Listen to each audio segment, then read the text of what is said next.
پہلی بات تو یہ کہ اگر ہماری حکومتیں اور ہمارے ریاستی ادارے اس نتیجے پر پہنچ گئے ہیں کہ الطاف حسین جو ہیں وہ ایک مبینہ دہشت گرد ہیں، ایم کیو ایم ایک دہشت گرد جماعت ہے اور ان پر پابندی ہونی چاہیے یا انہیں سیاست کرنے کی اجازت نہیں ہونی چاہیے، تو یہ جو آ، آ،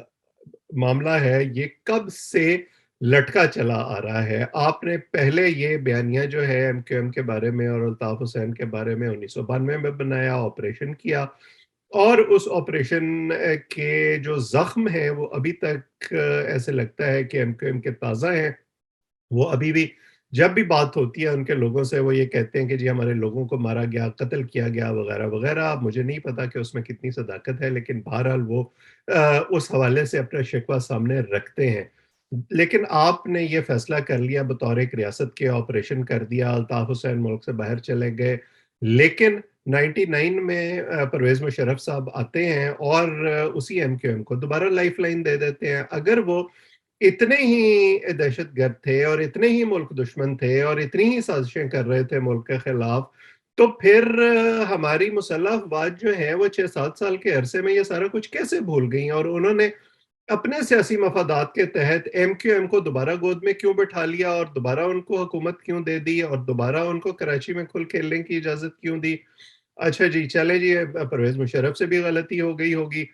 اس کے بعد جب آپ آگے چلتے ہیں اور فاسٹ فارورڈ کر کے راحیل شریف کا دور آ جاتا ہے، وہ چیف آف آرمی سٹاف ہوتے ہیں، اس دور میں پابندی لگتی ہے ایم کیو ایم پہ، کراچی میں پھر آپریشن ہوتا ہے، ان کی طاقت کو ختم کیا جاتا ہے، اور ان کی سیاسی سرگرمیاں جو ہیں ان پر بھی بڑی حد تک قدغن لگ جاتی ہے۔ ایک جو ان کا دفتر ہے وہ سیل ہو جاتا ہے، ہیڈ کوارٹر جو کہ ایک زمانے میں کبھی کسی نے سوچا بھی نہیں تھا۔ اچھا جی دوبارہ آپ اس نتیجے پر پہنچ گئے کہ وہ دہشت گرد ہیں اور وہ ملک دشمن ہیں، لیکن کیا صرف الطاف حسین اکیلے اس سب کے ذمہ دار تھے جن کا آپ الزام لگاتے ہیں ایم کیو ایم پر؟ آپ کو ضرورت پڑی کہ نہیں نہیں ہم الطاف حسین کو تو آئسولیٹ کریں گے، لیکن ہم نے جو ایم کیو ایم کا ووٹ بینک ہے اور جو ان کے باقی لوگ ہیں اس کو ایک بطور سیاسی جماعت کے ڈنڈا ڈولی کر کے کسی نہ کسی طریقے سے عمران خان کے ساتھ شامل کروانا ہے، اور ہم نے اپنی مرضی کی حکومت بنوانی ہے۔ تو آپ نے پھر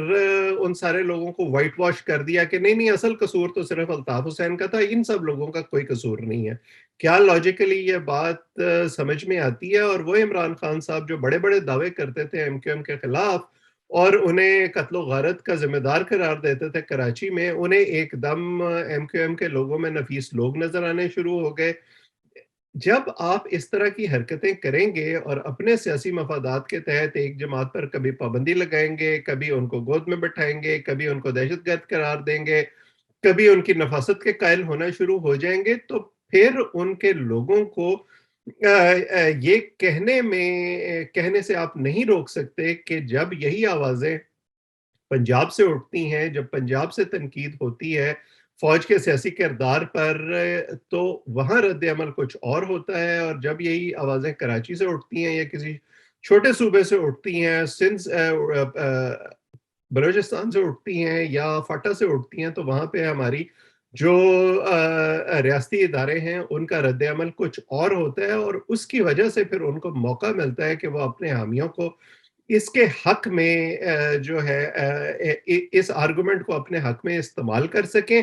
اور ان کے سینٹیمنٹس کو ایکسپلائٹ کر سکیں۔ دوسری بات جو میں سمجھتا ہوں کہ اب اس فیصلے کے بعد ہوگی وہ یہ ہوگی کہ کراچی کی جو سیاست ہے اس میں یہ جو 1-1.5 سال باقی رہتا ہے اگلے الیکشن سے پہلے پہلے، اس میں ایک بھونچال ضرور آئے گا۔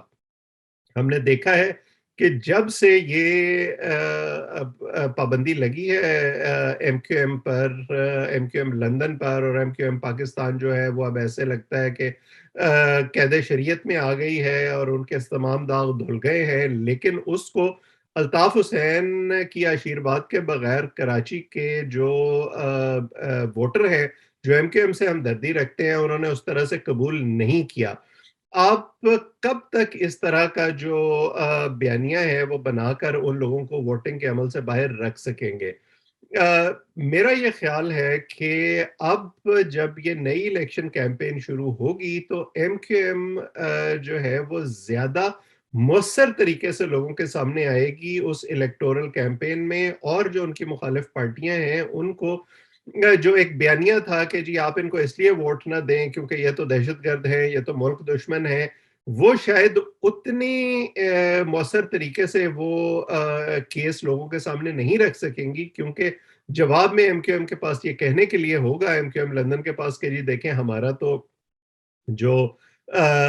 کیس ہے وہ لندن کی عدالت میں چلا اور لندن کی عدالت نے ہمیں ان الزامات سے بری کیا، اور جب آپ ان کے سامنے پاکستان کی کورٹس کا یا پاکستان کے قانون کا حوالہ دیں گے تو پھر آپ کس منہ سے ان سے یہ کہیں گے کہ ہم نے پاکستان میں آپ کے خلاف کوئی مقدمہ اس لیے نہیں چلایا یا آپ کے لوگوں کے خلاف مقدمہ اس لیے نہیں چلایا کیونکہ ہم نے ان سے سیاسی مفاد لینا تھا۔ یہ جو پک اینڈ چوز ہے ہمارے ریاستی اداروں کا، اس کی وجہ سے یہ بنیادی مسائل پیدا ہوتے ہیں۔ جب آپ یہ کہتے ہیں کہ ہم نے الطاف حسین کو ملکی سیاست سے باہر رکھنا ہے، لیکن ہم نے جو تحریک طالبان ہے ان سے ضرور بات کرنی ہے، ان کو قومی دھارے میں شامل کرنا ہے، ہم نے ایم کیو ایم کو تو سیاست نہیں کرنے دینی، لیکن ہم نے تحریک لبیک کے ساتھ جو ہے وہ ہر قسم کا معاہدہ کرنا ہے اور گھٹنے ٹیکنے ہیں اور ان کو جا جا کے گلدستے بھی پیش کر رہے ہیں کیونکہ ان کو ہم نے اپنے سیاسی مفادات کے تحت استعمال کرنا ہے۔ تو پھر جس کمیونٹی کو الطاف حسین ریپرزینٹ کر رہے ہیں، جو ان کا ووٹ بینک ہے، وہ پھر اس کو ہر طریقے سے جو ہے ان کے اندر ایک احساس محرومی جو تھا وہ مزید بڑھے گا، اور پھر آپ اس کو کوئی غلط شکل اختیار کرنے سے نہیں روک سکتے۔ طریقہ یہی ہے کہ جب آپ بات کرتے ہیں کہ سیاسی دھارے میں باقیوں کو لایا جائے تو یہ تو پہلے سے سیاسی دھارے میں شامل ہیں، آپ ان کے ساتھ بیٹھ کر نیگوشیٹ کریں، ان سے بات چیت کریں، ریڈ لائنز کو ڈرا کریں، اگر کوئی مقدمات ہیں تو ان مقدمات کو باقاعدہ طور پر چلائیں اور ان تمام لوگوں پر چلائیں جن پر وہ مقدمات بنتے ہیں، ثبوت عدالتوں میں پیش کریں۔